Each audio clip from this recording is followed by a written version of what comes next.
It's the Date Master. We're back.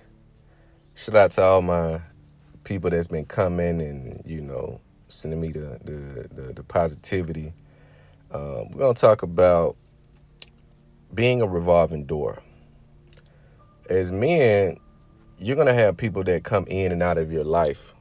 Some of those people you will run off. Some of those people will choose to run off. Nobody is perfect.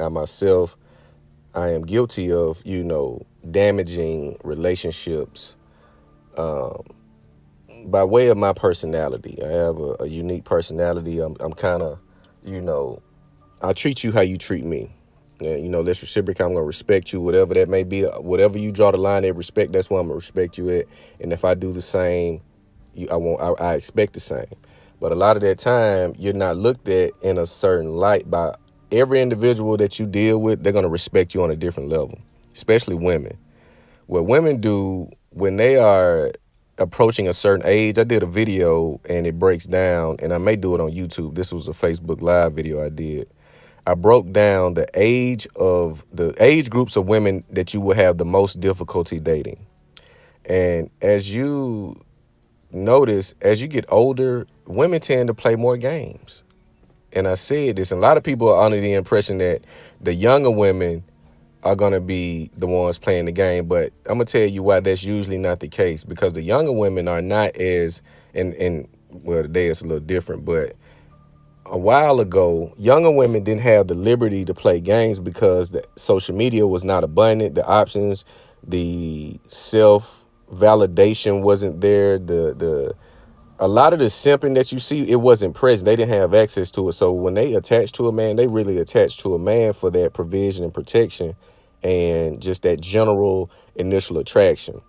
But now you're going to see that in a different light. As women get older, they're going to be more independent, especially if she's single. Single, older women, they're going to be playing the most games because in their mind, they feel that they're smarter than you. So if they deal with you on one level, they will, okay, this is cool. But once they reach a new level and you have not, they're going to leave and they're going to try to explore new options. That's why you're seeing this whole the cosmetic surgery phase. This is the craziest trend I've seen amongst women, where they're going out of the country to let people that speak a totally different language than them, they can't even understand it, cut, pull, nip, tuck on them, only to be engaged by a different caliber of men. Only to be engaged by a different caliber of men. So not knowing that a lot of the times those men are not going to commit. You're not going to get anything different from the different caliber of men. You're just going to get the same thing you got from the caliber of men you dealt with before you got the surgery.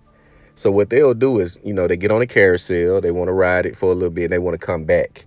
Never let a woman leave you on her terms or the terms of, I need some space.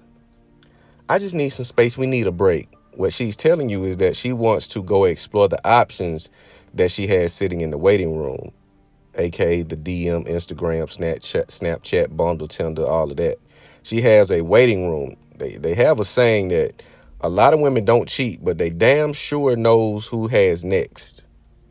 So she wants to go and ride the carousel, but when she sees that she is getting less out of this new caliber of men she is just now experiencing, she would try to backtrack to you because you were giving her a little bit more energy. She had more control in the relationship.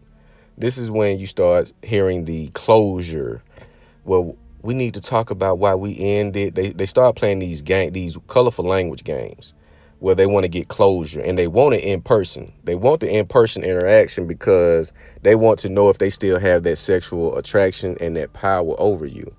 They're going to wear something intimate. They're going to wear something sexually seductive.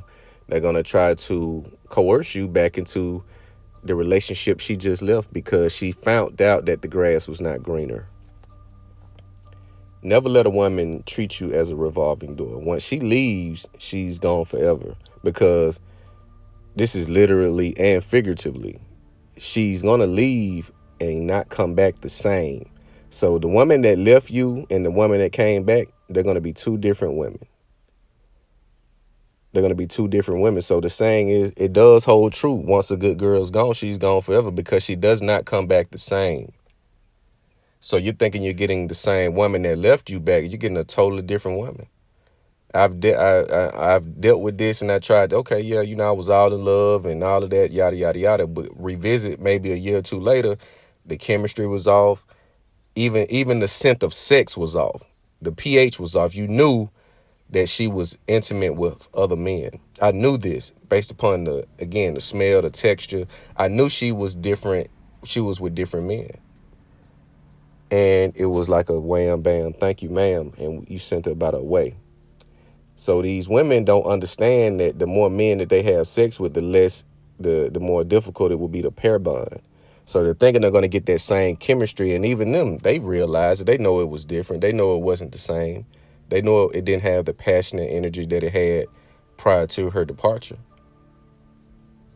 So they just come back just to see, because it's an ego. It's an ego, and it's a confirmation. A lot of the times we do the revolving door relationship just to make sure that we didn't leave anything good behind. If you left it the first time, it wasn't a good fit for you anyway. Because if it was, you wouldn't have left it. You would have stayed down. You would have kept cultivating and building this relationship. But again, we know most women leave relationships. It's going to be very rare where a man will leave his investment. But men are slowly waking up. You guys are coming into this red pill and, MGTOW. It's a bunch of different subsets of, pretty much masculine thinking and understanding female nature and how they operate. All you have to do is listen to the conversations. When you ask yes, or you see men asking women on these platforms, asking simple yes or no questions, and they get dumbfounded.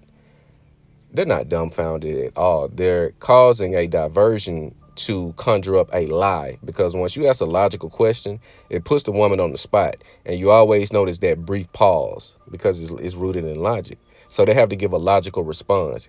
Whenever they don't have a logical response, they're going to divert to confusion. I don't understand the question. I don't know what you're saying, or et cetera, et cetera. Just going to start going off the wire.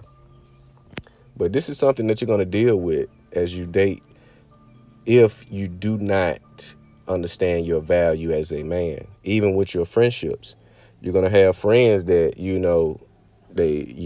everybody now you get this funny vibe. You don't know who's real. Social media, we're looking at likes. We're looking at a lot of things that influence the way we interact with people in real time and in real life, to where it's hard to call your friends, because you don't know if they're talking different about you. Well, but you can't confirm. It's one thing to know or have a strong intuition.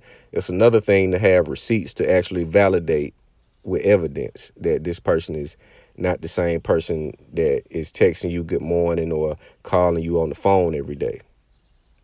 So we're interacting with people that don't see the value, because we don't see the value. If we saw that value that we held, we wouldn't allow the disrespect of not dealing with me for 6 months, or no communication for 6 months to a year. Once that takes place, you're demoted to an associate. You're just an associate at that point. Because if I was truly a friend, our relationship would not have any rift that large. Maybe a few months, because we know real life does take place. Families, that's something totally different. But if I see, again, this social media canvas that we can see everything for the most part. We see the activity where this person is engaged in such and such or doing this, yet they don't take the time out to reach out or return calls, texts, etc. You know where you stand in that person's life. And if you call them out on it, at that point, a lot of times they'll try to come back into your life. Do not allow this, because it will only make you weak, and you will be used for the most part. You'll be used. The revolving door for men, because we have a forgiving spirit and we like normalcy. We like, okay, we'll bring you back in. No, because that person is not going to be the same person that left you. The girlfriend breakup, like I said, the closure trap, all of these breakups and makeups, those back and forth relationships, they always end. They always end, because they come back weaker. A lot of times they don't come back stronger. They come back weaker. So if a person decides that they're going to leave you for any reason, you need to respect it and let them have their peace. Do not reach out. Do not, get in your emotions, get in your feelings, saying I need to reach out and we need to correct this, situation. Let's make it right. There's no making it right. It's already been made right. They left. Or you left. Even you, the shoe being on your foot. If you choose to leave a woman, do not go back. Do not go back. Because you're not going to go back the same way. And you don't know what happened in your absence. You don't know who's been in her head, in her mind, or in her body during your absence. So take the revolving door as you know, a huge red flag. When people leave and try to come back, no, this is a exit only. You come in one way. Once you come in and you go out, it's no re-entry because they're gonna abuse that privilege. It's the date master.